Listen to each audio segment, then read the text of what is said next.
Hello everyone, आप सभी का स्वागत है आपके अपने यूट्यूब चैनल एटीएस क्लासेस में। इस वीडियो में हम लोग डिस्कस करेंगे एसएससी जेई का एनालिसिस करने वाले हैं उस एग्ज़ाम के बारे में। और बहुत ही खुशखबरी की बात है कि 2022 का जो नोटिफिकेशन है वो रिलीज़ होने वाला आपका अगस्त में। और जो 2021 की वैकेंसी है ये ड्यू टू कोरोना के कारण ये कैंसिल कर दिया गया है।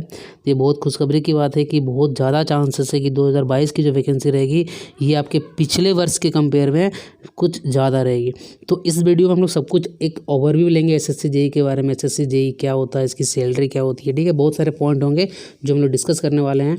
और सबसे बड़ी बात होती है ना कि आप किसी भी जब वॉर में जाते हैं, किसी भी युद्ध में जाते हैं, तो उससे पहले हमें क्या करना पड़ता है, बैटल ग्राउंड में उतरने से पहले हमें प्रिपेयर करना पड़ता है कि हम लोग किस बैटल ग्राउंड में जा रहे हैं लड़ाई करने के लिए, ठीक है। तो उसी तरह से कोई भी एग्ज़ाम को प्रिपरेशन करने के लिए before that exam you have to knowledge about उस एग्ज़ाम के बारे में। क्या नॉलेज होना चाहिए, प्रीवियस ईयर क्वेश्चन आपको पता होना चाहिए।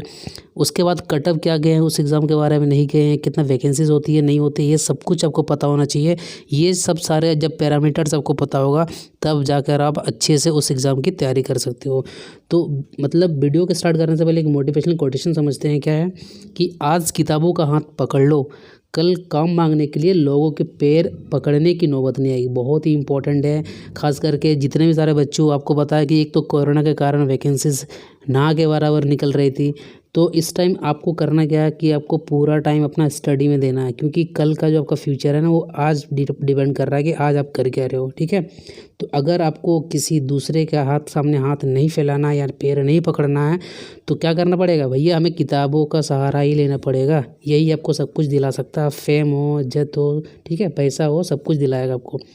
तो चलिए हम लोग क्या समझने वाले हैं, एसएससी जेई जो आपका मैकेनिकल और आपका जो इलेक्ट्रिकल ब्रांच है, क्योंकि ये जो वैकेंसी निकलती है एसएससी जेई का मैकेनिकल प्लस इलेक्ट्रिकल का कॉमन होता है। तो कौन कौन से पॉइंट हम यहाँ डिस्कस करने वाले हैं, एसएससी जेई का ओवरव्यू समझेंगे कि व्हाट इज़ एसएससी जेई, होता क्या है, कौन कौन से पोस्ट होते हैं, ठीक है, मैकेनिकल एंड इलेक्ट्रिकल ब्रांच के लिए।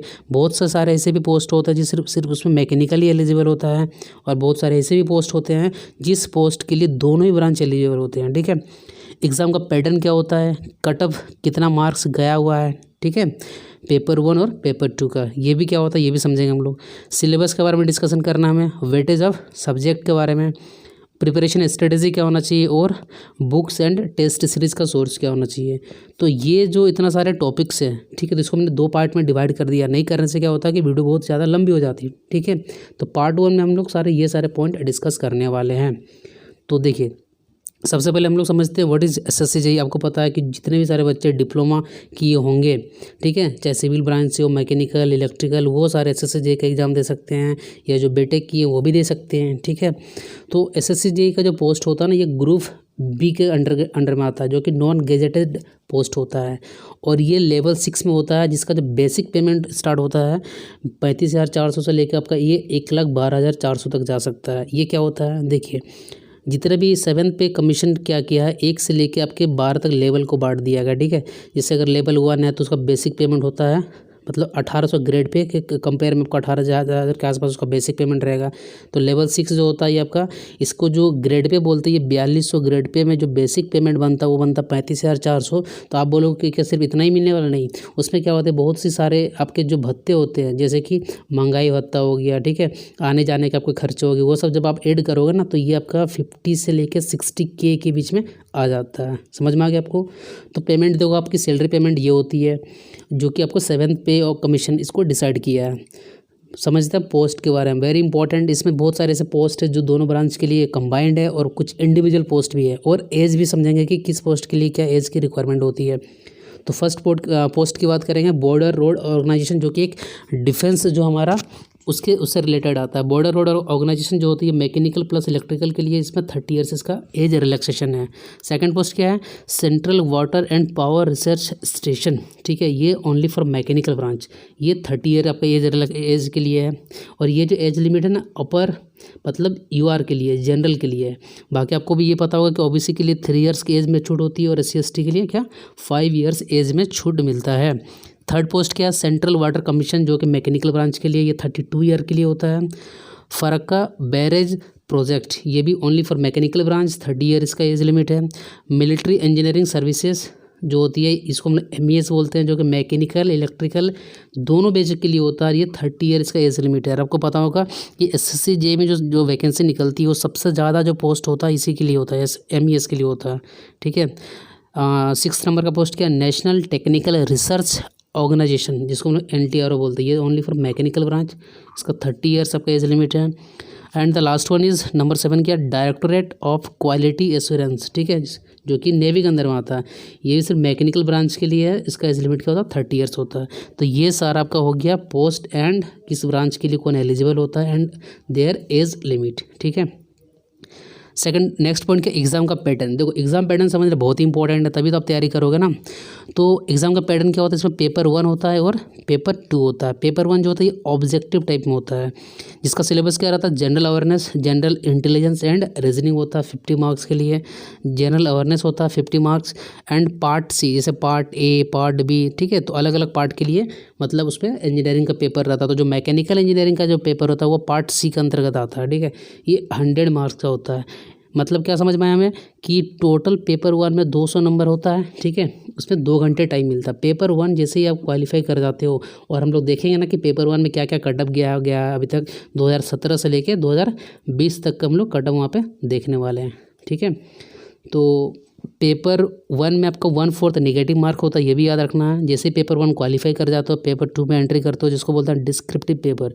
ये आपका रिटन वाला होता है। ठीक है, रिटन एग्ज़ाम होता है। ये आपका होता है 300 मार्क्स। इसको आप करेक्ट कर लेना, कितना होता है 300 होता है, जो कि इसका भी टाइम कितना रहा 2 आवर। मतलब आपको कम टाइम में ज़्यादा क्वेश्चंस करना है, इसलिए इसमें टाइम आपको मैनेजमेंट सीखना पड़ेगा ड्यूरिंग द प्रिपरेशन फेज। तो ये 300 मार्क्स के लिए होता है। तो टोटल कितना होगा 300 + 200, ये टोटल आपका 500 मार्क्स आपका हो गया। समझ में आ रहा है। अगला टॉपिक क्या है जो कि बहुत ही इंपॉर्टेंट है, कटअप। ये समझना हमें क्या 2017, 18, 19, 20 पेपर 1 का कटअप क्या था और पेपर 1 + 2 का मिलाकर क्या कटअप रहा था। ठीक है, जिसको हम टोटल कटअप की बात करेंगे, जो कि फाइनल कटअप होगा।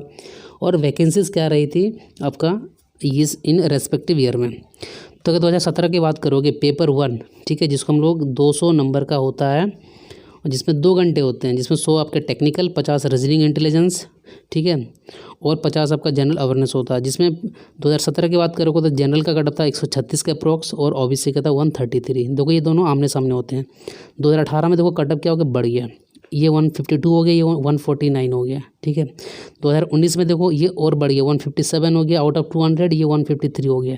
2020 में क्या हो गया, ये घट के 141 हो गया, ये 137 हो गया।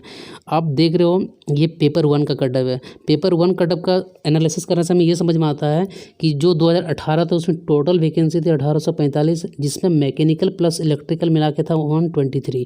ठीक है, तो उस टाइम कटअप गया था 152.16। ठीक है, जैसे ही आपका 2019 में एंट्री करते हैं वैकेंसी हो गई कम, तो कटअप चला गया हमारा बहुत ही ज़्यादा पेपर 1 के लिए, 157 और 153 चला गया। ठीक है, फिर जैसे ही नेक्स्ट 2020 की बात करेंगे तो उसमें हमारी वैकेंसी जो मैकेनिकल प्लस इलेक्ट्रिकल के बढ़ के 181 हो गया। तो कटअप भी देखो कम हो गया, 141 अप्रोक्स हो गया इसका हो गया 137। मतलब ये समझ में आ रहा है कि इस एग्ज़ाम को प्रिपरेशन आपको कितना सीरियसली लेना है। देखो इतनी कम सीटें होती है और वहाँ पे आपको फाइट करना है, तो आपको यहाँ पे सीरियस होके अच्छी स्ट्रेटेजी बना के एग्ज़ाम की प्रिपरेशन करना है, तभी जाके आपको ये एग्ज़ाम निकलने वाला है।